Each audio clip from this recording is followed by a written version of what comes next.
அனைவருக்கும் வணக்கம். ஸ்ரீமதே ராமானுஜாய நம. திருமகள் நிலமகள் உடனமர் கரி வரதராஜ பெருமாள் திருவடிகளே சரணம். மார்கழி மகா உற்சவத்தினுடைய 8ஆம் நாள் வைபவமாக ஆண்டாள் தூங்கிக் கொண்டிருக்கக்கூடிய பெண்ணை கிழக்கெல்லாம் சிவத்து வென்றது, எருமைகள் எல்லாம் மேய சென்று விட்டது.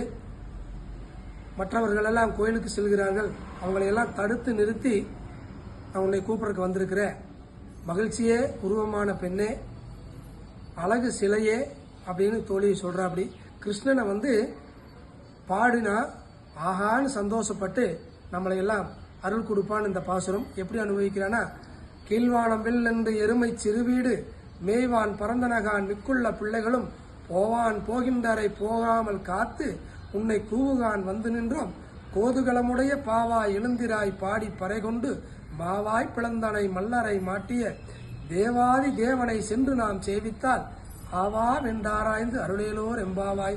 ஆண்டாள் திருவடிகளே சரணம்.